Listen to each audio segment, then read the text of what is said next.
nous allons vous présenter le nouveau rendez-vous de l'Office de tourisme Bayonne à la loupe. Et nous allons vous faire vivre aujourd'hui à travers une de ses habitantes, le quartier Saint-Esprit. Géraldine nous divulguera ses nouveaux plans et ses bonnes adresses.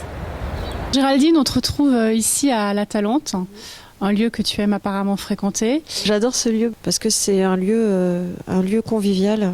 Pas obligé de venir pour voir un film, en fait. On peut aussi juste boire un verre. J'aurais souhaité savoir pourquoi tu t'es installée à Saint-Esprit avec ta petite famille. On a un peu l'impression d'être dans une petite ville assez vivant parce qu'il y a quand même pas mal de choses à faire. Déjà, il y a des petites balades sur le bord de la Dour qui sont assez sympas, avec une super vue sur le vieux Bayonne, la cathédrale. Il y a des vieilles pierres, des vieilles maisons avec des colombages et tout. Je suis sûre que c'est hyper vieux.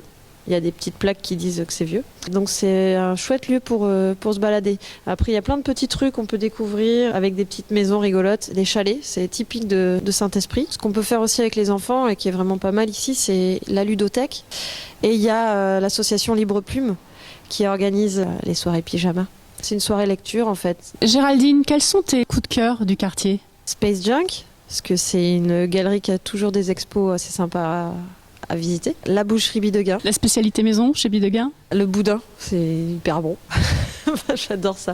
L'atelier du chocolat, c'est là que je vais acheter un bouquet de chocolat dès qu'il y a un anniversaire, une fête. Le restaurant Quai Bergeret, c'est ma cantine.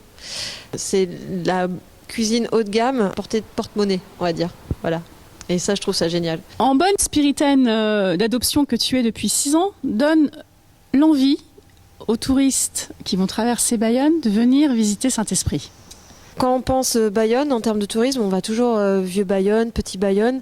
Et je crois qu'il ne faut vraiment pas oublier Saint-Esprit parce que c'est déjà un quartier où il faut traverser la Dour sur le pont Saint-Esprit, qui est un pont magnifique, pour découvrir ce quartier. Et je trouve que rien que ça, déjà, ça vaut le coup. Et c'est un quartier typique. C'est pas forcément un quartier où on va acheter des souvenirs, les cartes postales et tout ça, mais c'est un quartier à découvrir parce qu'il y a vraiment plein de choses à voir et qu'on va pas retrouver de l'autre côté de Bayonne. Voilà. N'hésitez pas à traverser le pont Saint-Esprit afin de vous rendre dans ce quartier qui a contribué largement à l'histoire de Bayonne. Vous souhaitez en savoir plus sur ce quartier? Profitez des visites guidées de l'Office de tourisme de Bayonne. Connectez-vous sur bayonne-tourisme.com.